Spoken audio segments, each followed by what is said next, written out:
Assalamualaikum warahmatullahi wabarakatuh. Selamat pagi.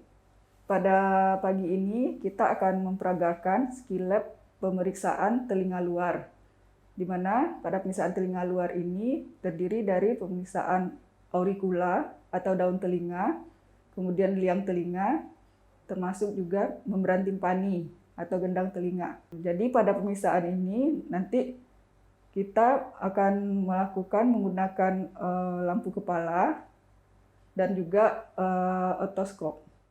Jadi untuk pemeriksaan telinga atau pemeriksaan THT khususnya itu selalu kita memerlukan lampu kepala yang fungsinya sebagai sumber cahaya. Jadi lampu kepala ini sewaktu menggunakan kita letakkan di kepala itu kemudian dieratkan sesuai dengan lingkar kepala kita. Kemudian dihidupkan lampunya dan diatur fokusnya dengan melihat dengan jarak sekitar 30 cm. Kita lihat cahayanya apakah sudah fokus dan dengan melihat diameter dari cahaya tersebut. Kemudian kita untuk melihat membran timpani kita dapat menggunakan otoskop, di mana pada otoskop ini ada spekulum yang besarnya bervariasi ya, tergantung besar usia pasien dan ukuran liang telinga pasien. Jadi ini ada diameter yang berbeda-beda, kita sesuaikan tergantung ukuran liang telinga pasien. Kemudian spekulumnya kita pasang ke otoskopnya seperti ini. Kemudian nanti untuk menghidupkan otoskop dengan memutar lampu sampai cahayanya keluar. Jadi sebelum digunakan pastikan dulu baterainya juga masih bagus ya, sehingga lampunya bisa cukup terang. Untuk pemeriksaan fisik telinga, seperti biasa, sebelum melakukan pemeriksaan fisik, kita harus mencuci tangan dulu. Bisa menggunakan sabun atau hand rub. Kemudian memberikan perkenalan dulu dengan pasien. Selamat pagi, Pak. Pagi, Ibu. Dengan Bapak siapa? Pak Widi, Bu. Ya, Pak Widi, saya Dr. Yola. Saya dokter jaga di poliklinik pada pagi ini. Jadi kita akan melakukan pemeriksaan pada telinga Bapak. Mungkin Bapak merasa agak kurang nyaman. Apakah Bapak bersedia? Bersedia, Bu. Kemudian sebelum kita melakukan pemeriksaan, THT itu umumnya dilakukan posisi duduk. Jadi posisi antara dokter dan pasien itu duduk berhadapan dan dipastikan itu kakinya tidak boleh bersilangan. Ya, jadi posisinya kaki pemeriksa dengan kaki pasien itu bersisian dan tidak boleh bersilangan atau lutut menempel pada lutut pasien. Kemudian kita lanjutkan pemeriksaan telinga luar. Yang pertama itu kita akan melakukan pemeriksaan auricula atau daun telinga. Jadi untuk pemeriksaan daun telinga itu kita perhatikan daun telinga pasien itu posisinya bagaimana. Kita mungkin dengan membandingkan telinga kiri dan kanan apakah posisinya simetris. Kemudian ukurannya bagaimana? Apakah ukurannya normal, apa lebih kecil atau lebih besar? Kemudian bentuknya, apakah normal atau ada kelainan bentuk pada telinga? Kemudian warnanya, kita perhatikan warnanya apakah ada tanda-tanda radang atau kemerahan. Kemudian diperhatikan juga lesi atau kelainan-kelainan pada telinga. Apakah ada luka atau laserasi, ada benjolan, ada tumor atau massa, atau ada kelainan kongenital seperti sinus preauricula ya, seperti lubang di depan daun telinga. Jadi pada pasien ini tidak ada. Kita lakukan pemeriksaan yang sama pada telinga sebelahnya. Untuk melakukan pemeriksaan telinga sebelahnya, kita mungkin tidak perlu melakukan perubahan posisi, cuman cukup mengatur posisi kepala pasien.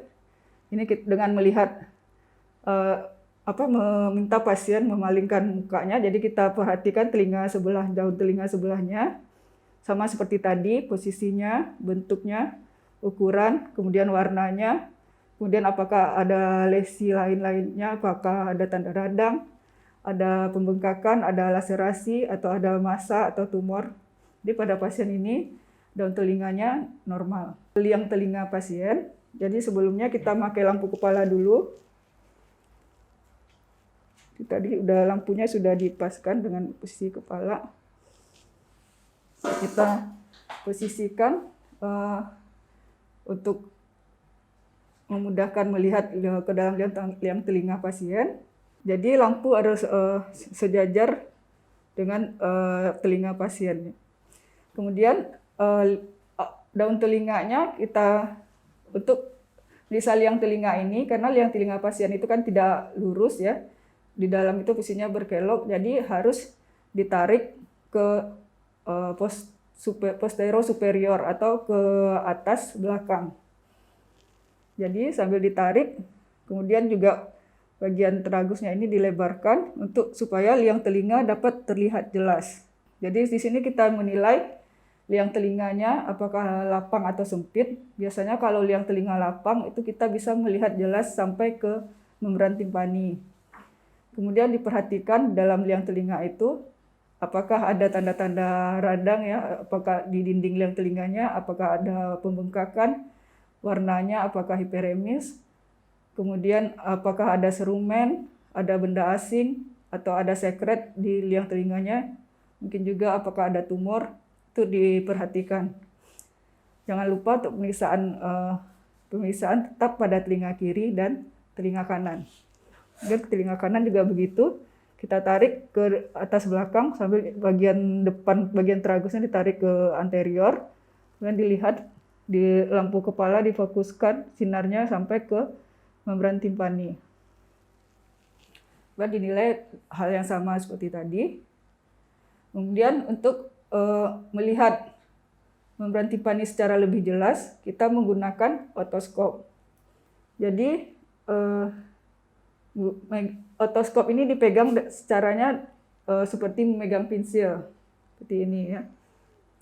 Jadi untuk memeriksa telinga kiri kita menggunakan tangan kiri, dan memeriksa telinga kanan kita menggunakan tangan kanan. Pada waktu memasukkan spekulum ujung spekulumnya ini ke liang telinga, itu juga daun telinganya kita tarik sedikit ke atas belakang supaya meluruskan liang telinganya. Jadi tadi untuk meriksa membran timpani dengan lebih jelas kita menggunakan otoskop. Ini misalnya kita mulai dari telinga kiri, berarti otoskopnya dipegang dengan tangan kiri. Jadi megangnya seperti megang pensil.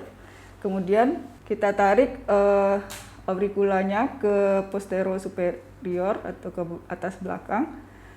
Kemudian jari kelingking itu sebaiknya difiksasi di pipi supaya lebih stabil ya megang otoskopnya. Kemudian dimasukkan ke liang telinga.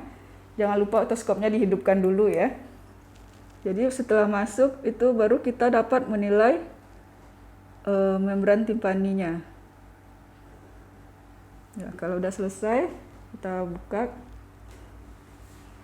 dan dimatikan. Jadi untuk telinga sebelahnya juga begitu ya, kita menggunakan tangan kanan, telinga kanan menggunakan tangan kanan. Jangan lupa dilihat dulu ya cahaya otoskopnya, lampu otoskopnya.